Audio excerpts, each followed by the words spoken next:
Assalamualaikum warahmatullahi wabarakatuh. Perkenalkan, nama saya RD Muhammad Lutfan Halim dengan nomor induk mahasiswa 0486154009. Saya merupakan mahasiswa dari prodi S1 Manajemen. Di sini saya akan membawakan presentasi mengenai edukasi terkait varian terbaru virus corona Omicron XBB. Berikut presentasinya. Assalamualaikum warahmatullahi wabarakatuh. Bapak Ibu dosen yang terhormat dan teman-teman yang saya banggakan. Pertama-tama marilah kita bersyukur kehadirat Allah Subhanahu wa taala karena atas limpahan rahmat, hidayah serta anugerahnya kita masih diberikan kesehatan hingga saat ini.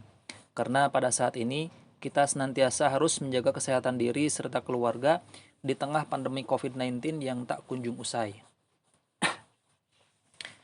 Salawat serta salam semoga senantiasa tercurah limpahkan kepada Nabi besar kita, Nabi Muhammad Sallallahu Alaihi Wasallam. Hingga saat ini, asal-usul virus COVID-19 belum ada kejelasan.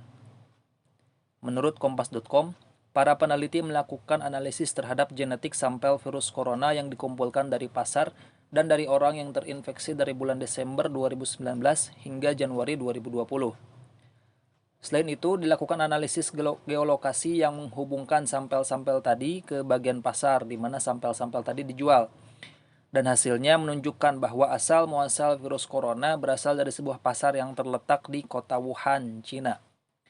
Menurut pimpinan WHO yakni Maria Van Kerkhove juga menyebutkan mengenai hasil dari penelitian pada bulan Maret 2021 terkait asal-usul virus corona, yaitu mengarah ke kota Wuhan di Cina.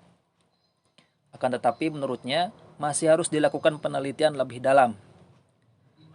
Menurut data dari www.covid19.go.id, kasus positif di Indonesia dari bulan Maret 2020 adalah sebanyak 6.484.764 kasus, yang mana tercatat bahwa pasien sembuh sebanyak 6.303.477 dan kasus meninggal sebanyak 158.544.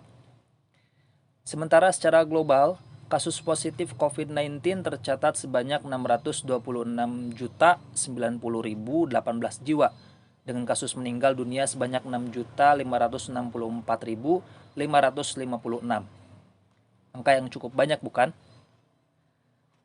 Seperti yang kita ketahui, virus corona beberapa kali mengalami mutasi yang menyebabkan munculnya varian-varian baru.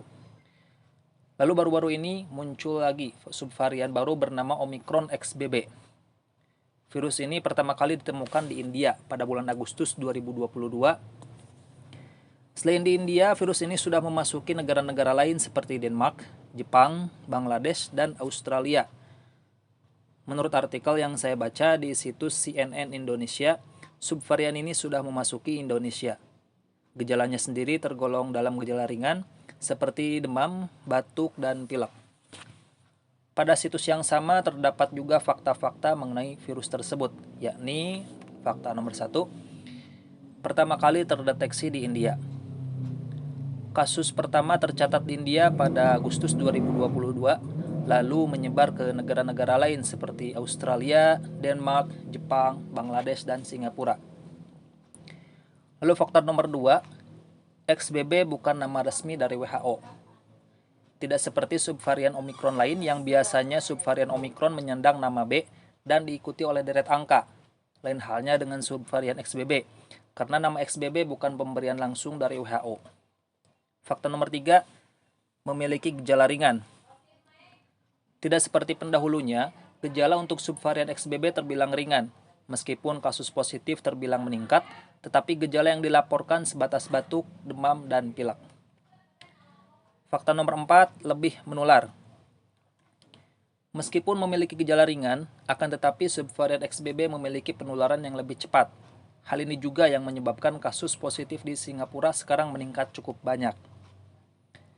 Fakta nomor 5, lihai menghindari antibodi. Menurut studi pracetak dari Cina, melaporkan bahwa subvarian yang satu ini memiliki kemampuan menghindari perlindungan antibodi. Maka dari itu, vaksin tetap memberikan perlindungan dari perburukan infeksi. Saat ini pandemi COVID memang masih eksis di sekitar kita, dan kita tidak mempunyai data valid sampai kapan pandemi COVID ini berlangsung. Kita juga tidak mengetahui ke depannya arah pandemi COVID ini akan membaik ataupun memburuk, karena sampai saat ini kasusnya pun masih fluktuatif. Untuk itu diharapkan tetap menjalankan protokol kesehatan guna melindungi diri dan keluarga dari tertularnya virus corona maupun virus-virus lain.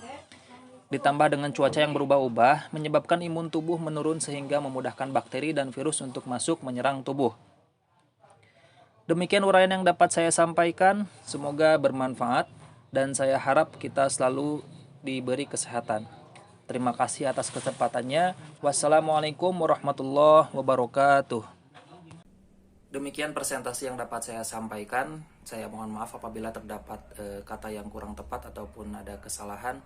Semoga informasi yang saya sampaikan tadi bisa bermanfaat untuk saya pribadi maupun untuk kita semua. Terima kasih. Wassalamualaikum warahmatullahi wabarakatuh.